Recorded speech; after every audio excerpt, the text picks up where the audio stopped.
ایک لمحے کے لیے سوچیے کہ آپ جیسے کوئی اور انسان کسی اور دنیا میں بالکل اسی ہی وقت زندہ ہے۔ کیا آپ ایک ہی وقت میں دو جگہ موجود ہو سکتے ہیں؟ یہ صرف سائنس فکشن نہیں ہے، یہ ایک تھیوری ہے، پیرالل یونیورس۔ سائنس کے مطابق ہر فیصلہ جو آپ کرتے ہیں، ہر راستہ جو آپ چنتے ہیں، اس کا ایک الٹرنیٹ ورژن ہوتا ہے جو کسی اور یونیورس میں ایگزسٹ کرتا ہے۔ کوانٹم میکینکس کے کچھ ایکسپیریمنٹ جیسے ڈبل سلٹ ایکسپیریمنٹ یہ بتاتے ہیں کہ پارٹیکل صرف یہاں نہیں بلکہ ملٹیپل اسٹیٹ میں ایک ہی وقت میں موجود ہوتے ہیں۔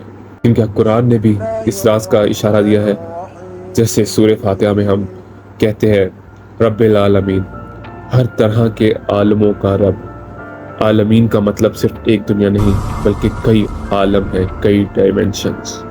ماڈرن فزسسٹ جیسے ڈاکٹر میچیو کاکو اور اسٹیفن ہاکنگ ملٹی ورس کا کانسیپٹ ایکسپلین کرتے ہوئے کہتے ہیں کہ شاید billions of alternate realities exist کرتی ہیں، جہاں کچھ دنیاؤں میں آپ زندہ ہیں اور کچھ میں آپ کب کے ختم ہو چکے ہیں۔ تو کیا ایک یونیورس سے دوسری یونیورس میں جانے کا کوئی راستہ بھی ہو سکتا ہے؟ چلیں اس کو آئنسٹائن کی تھیوری آف ریلیٹیوٹی کے مطابق سمجھتے ہیں۔ وقت اور مکان ایک فیبرک کی طرح ہوتا ہے۔ جب کسی چیز کی گریوٹی انٹینس ہوتی ہے جیسے بلیک ہول تو وہ وقت کو بھی بینڈ کر دیتا ہے، اور کچھ سائنٹسٹ یہ کہتے ہیں کہ شاید یہی راستہ دوسری یونیورس میں لے کے جا سکتا ہے۔ اللہ ہی ہے جس نے پیدا کیے 7 آسمان اور زمینوں کو بھی ان کی مثال بنایا۔ یہاں مثلہن کا مطلب اسٹریٹ یہ ہے کہ مثل یعنی جیسے 7 آسمان بنائے ویسے ہی ملٹیپل 7 زمینیں اللہ تعالیٰ نے بنائی، اور اللہ تعالیٰ سورہ فاتحہ میں شروعات میں ہی فرماتا ہے کہ وہ رب العالمین ہے، تمام جہانوں کا رب ہے۔ تو یہاں قرآن ملٹی ورس ہونے کی تھیوری کو سپورٹ دیتا ہے۔ کوانٹم میکینکس اور اسٹرنگ تھیوری کے مطابق ہر ڈیسیجن پوائنٹ پر نئے یونیورس بنتے ہیں، ہر وقت ہر سیکنڈ ایک نیا یونیورس پاسبل ہوتا ہے۔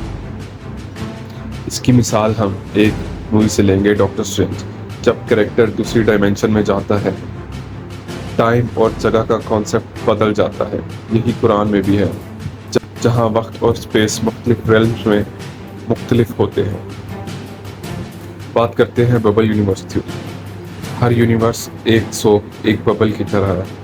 ہر ببل میں اپنی اسپیس اور ٹائم اور اپنے لاز ہیں۔ کیا اسرا اور معراج جب نبی صلی اللہ علیہ وآلہ وسلم وقت اور اسپیس کی حدوں کو پار کرتے ہیں ایک انٹر ڈائمینشنل ٹریول کا معجزہ تھا؟ کیا یہ سب قرآن کا وہ اشارہ ہے جو اب سائنس کنفرم کر رہی ہے؟ حضرت عبداللہ بن عباس سے ایک روایت ہے جس میں وہ سورہ طلاق کی آیت نمبر 12 کی تفسیر کرتے ہوئے کہتے ہیں، اللہ تعالیٰ نے 7 زمینیں بنائی ہیں اور 7 آسمان بنائے ہیں، اور ہر زمین پر تمہارے جیسے آدم ہیں، تمہارے جیسے نوح، تمہارے جیسے ابراہیم اور تمہارے جیسے عیسیٰ۔ وہ ہر یونیورس میں تقریباً ویسا ہی سب کچھ موجود ہے جیسا ہماری یونیورس میں، بس وہ ہم سے تھوڑا ڈفرینٹ ہے۔ یعنی فار ایگزامپل آپ نے اسکول جوائن کیا، لیکن ایک یونیورس میں آپ انجینئر بنے، دوسرے میں آپ آرٹسٹ، تیسرے میں شاید آپ زندہ بھی نہ ہو۔ حضرت موسیٰ اور خضر علیہ السلام کا واقعہ، سورہ کاف میں آپ کو وہ 3 واقعات تو یاد ہوں گے، ان کا تعلق ایک الگ وقت، الگ ریئلٹیز میں تھا۔ یہ بھی ایک الٹرنیٹ آؤٹ کم کا کانسیپٹ سمجھاتا ہے۔ اسی طرح معراج کا واقعہ، نبی صلی اللہ علیہ وسلم کا وقت اور اسپیس کے بندھن سے نکل کر اللہ کے حضور تک جانا، یہ بھی ایک انٹر ڈائمینشنل یا ملٹی ورسل ٹریول کا آئیڈیا دیتا ہے۔ تو دوستو، جب قرآن یہ کہتا ہے کہ اللہ نے زمینوں کو بھی ان کی مثل بنایا، تو سوچئے ہم کتنی چھوٹی سی سوچ رکھتے ہیں۔ شاید ہر گلیکسی، ہر آسمان کے پیچھے بھی ایک زمین چھپی ہو جہاں سے ہر مخلوق اللہ تعالیٰ کو پکارتی۔ اور اگر آپ کو ہماری یہ ویڈیو پسند آئی تو چینل کو سبسکرائب کریں، ویڈیو کو لائک، شیئر کریں اور بیل آئیکن دبانا مت بھولیے گا۔